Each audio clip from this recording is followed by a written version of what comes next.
Here at Sun and Fun, we're looking at an airplane that we've seen before. We've seen it only in Germany, however. This is a P-51 replica. We're going to talk a little bit more about what those words mean. But this is the first time it's been seen in this form in the United States, which probably is going to be a large market for this company. I'm Dan Johnson talking to Sebastian Gluck about, well, what are we looking at here, Sebastian? Tell me a little bit about the basic of what you're trying to do with this. Yeah, so this project actually developed about 11 years ago when the founder of the company, Hans Schwöller, decided to move from RC model aircrafts to real aircrafts, and he made a survey which aircraft is like most famous amongst the Second World War era, and by far topping out, the P-51 Mustang was the most appreciated aircraft, enthusiasm sparkling up from the people. So he started developing that Mustang, but first what he did is his objective was to get it as scale as possible.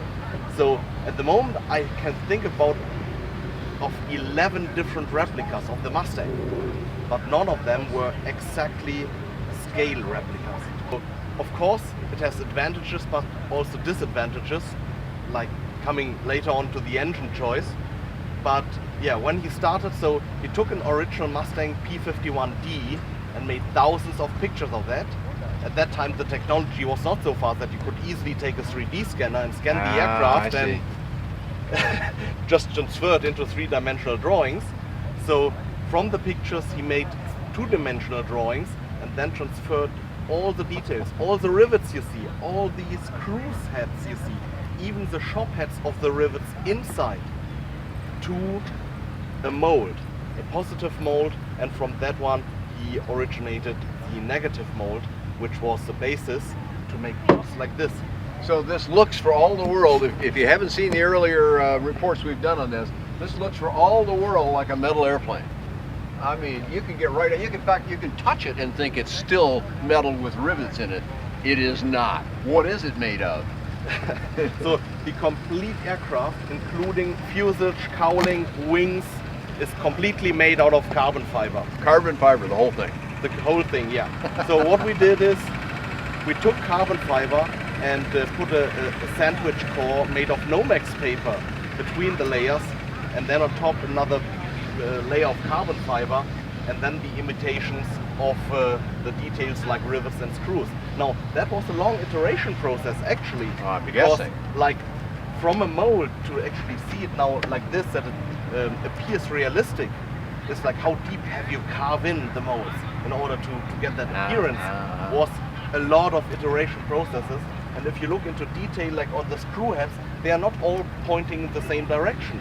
So that was about like 16,000 hours of 16,000 hours to make the molds? Yes, exactly. Wow, that's like eight people working for an entire year just on the mold, not building anything, just on the mold. Well, building the mold, but not building the airplane at all. And literally, folks, I don't even know if the camera close-ups will show it, but if you look at some of these screws, there's actually a few of the screw heads that are not stripped, but worn a little bit, like somebody really cranked a bit too hard on it. It's a fake, but it's such a good fake that people will go, oh my God, this is a real thing. And until you go, wait a minute, that doesn't really sound aluminum. But that's about your only clue. It's a brilliant job. Yes. So the process of building the airplane, I mean, the airframe is the biggest work effort. An engine, you're just going to install an engine at some point. So you're doing all this and you're working and carrying on. And then what happens when you come to the engine? Yeah. So when you develop an aircraft like this, you want to focus. Sooner or later, you want to get it in the air. And so the Rotax engine was a perfect match. And knowing that the 915, it's a little more compact. It's compact and it's turbocharged. It has 141 horsepower and it accelerates that beauty to 150 knots level speed. So beautiful. That's all you want to have. And the nice thing is on a Rotax engine, you have maintenance intervals of 100 hours where you do an oil change. Now look at a real Mustang P-51. If you fly 1 hour, you have 50 hours of maintenance work ahead. They were maintenance hogs, I'll say. They took a lot of it. Okay, so you ended up with the Rotax 915 IS, which just to continue that story, came along well after the airplane was designed. Yeah. It just happened to be that they made the right engine for your needs. Luckily. Okay, cool. So now we got some airplanes in the country. The work effort is different than you'd think because there's no rivets to put in, there's no screws to put in, because there are not really any screws or rivets. But there's still an effort to get this together, and it's got to be done right. How are you going to handle that with U.S. customers? And I'll also add that you said speeds of 150 and some other things, and it is retractable gear. So today in the USA, that can't be a light sport aircraft. No, perhaps in a couple of years, I think it probably can be, but you got to deal with today. Yeah. So how are you going to deal with the building of this airplane today? Because it's an experimental kit today. Yeah. So looking at the US market, we right now focus on basically two registrations here in the US. One is the experimental Amateurbuilt class, where the customer would build the aircraft by himself, following the 51% rule, and the other one is the experimental exhibition class, which we want to follow up with our serial number 1, which you may see in the background with yellow coaling, which we will ship in May to the US. And want to then deregister it in Lithuania and register it here in the US as an experimental exhibition aircraft. And FAA does allow that because they know these airplanes have to get out, people have to see them. Nobody just buys things sight unseen. Well, some people do, but they shouldn't. So they allow at least a certain number of those to come in and for people to get familiar with the process. But how are you going to handle all that here? You guys are over in Europe. Yeah. So until we have put in the efforts to have our own entity here in the States, we were looking for a partner who is not only familiar with maintaining and possibly also building aircrafts, but maybe he has some experience with the P-51 Mustang already. It was quite lucky and a nice coincidence that in DeLand at the Sport Aviation Showcase in November, we met again John Williams from Titan Aircraft, and he said, wow, your aircraft is magnificent. This would have been the evolution of my own design. But I'm too old now.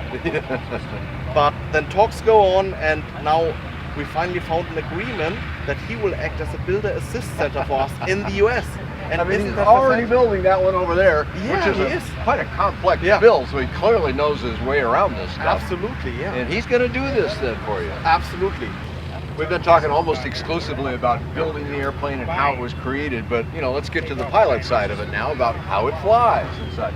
So let's talk a little bit about, because people want to know, well, how does it perform? It's not an actual P-51, so it doesn't go 300 miles an hour, but tell me a few of the numbers of its performance.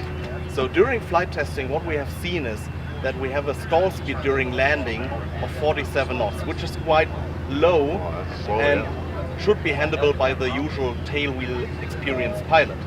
Now, maximum level speed which we were seeing at low level was 150 knots, and thanks to the turbocharged engine, which gives me the full power up to 15,000 feet, we were still seeing 180 knots in that high altitude. That's as a true airspeed. Absolutely. Okay, the complete aircraft is set up that the cockpit area of front and back seat is like a safety cell, like in Formula One. So we have a carbon fiber beam which goes around the aircraft, and the center wing, which is split here, is attached with 3 brackets on each side to the fuselage. Now, in order to have more safety, we offer 2 solutions. We either can install another backrest that someone is wearing a parachute by himself, or we have a compartment in front of the cockpit behind the firewall, which we use for a ballistic rescue system. Now, the ballistic rescue system has a rocket and a soft pack parachute in it, and lines going through the carbon fiber structure to the back, and so the whole aircraft in the proper way. Excellent. Will come down in one piece. But okay, what the camera can see and what I can see right here, it looks like a single seat in there. But it is a 2-seater. Yeah, is that right? There's a second seat on the back side. Just a little bit of I can see. I just can't. I'm not quite tall enough. That's all. So okay. So it's always a 2-seater. It is, and it has a large baggage compartment, at least for light parts like a tent, like a sleeping bag, behind the second seat, where you can fill in a lot of different stuff while you have to look for your weight and balance. So our Swiss customer, which is just arrived today, he calculated that with full fuel, 220 pounds on the front seat, 220 pounds on the back seat, and 40 pounds of luggage, he's still within Is that right? Okay. So let's shift a little gears a little bit again now to the actual flying of the airplane. What is its control mechanism? Well, how is it set up that way, Sebastian? This aircraft has a center stick normal rudder pedals which are attached to the side and are adjustable depending on your leg length. Okay, the seat doesn't adjust, the pedals do. Exactly. Okay. And with the seat we still have some room for adjustment on the cushion, so we use normal foam and this what's so-called memory foam, so you have a really nice fit in the seat. And it's normal push rods to the back and in the wings to control the ailerons, elevator and rudder. Now when we come to the installation of that whole thing, we have the possibility in the center wing to install, if someone wants that, an autopilot. Still, flying it is too much fun, so why would you want the autopilot to take over the fun part of it? Yeah, that's true. Okay, so joysticks? Yep. Front and rear? Front and rear. And pedals front and rear? Yep. How about braking?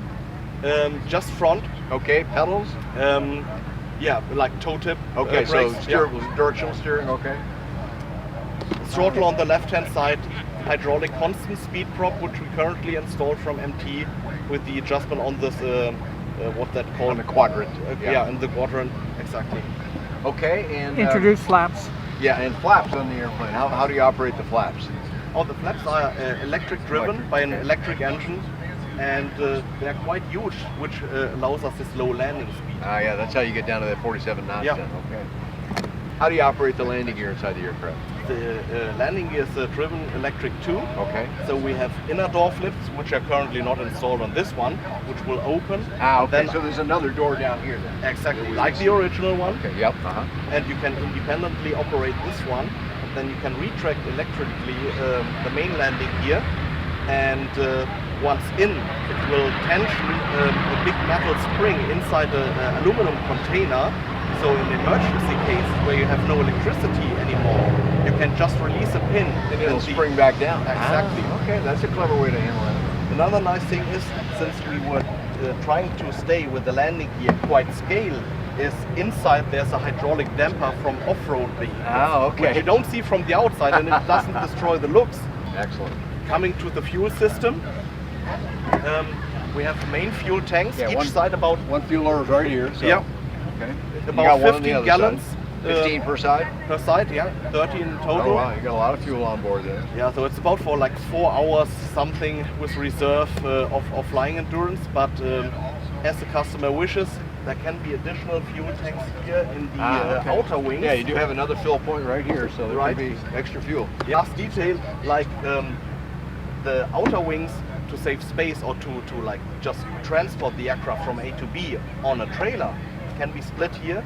It's a setup like on a modern glider. So you would lower the flaps, release a pin, and then you can take the whole wing, the outer wing, off the aircraft. But for people that want to follow up on it, hear about where it's going to be built, when some's coming in, when they might buy one, or just learn more stuff, where do we send them on the web? Well, just go on our website, get in contact with me. My contact data is on the website. Or see us here at Sun & Fun. And what's the website address for it? It's www.scalewings.com. Okay, scalewings.com. I've reported on this aircraft from over in Europe, and we'll continue to keep a focus on it because it's very, very popular with people. You can find all that and lots of other affordable aviation on buydanjohnson.com. Thanks for joining Sebastian Gluck and myself here at Sun & Fun. Thank you, Dan. It was nice meeting you again.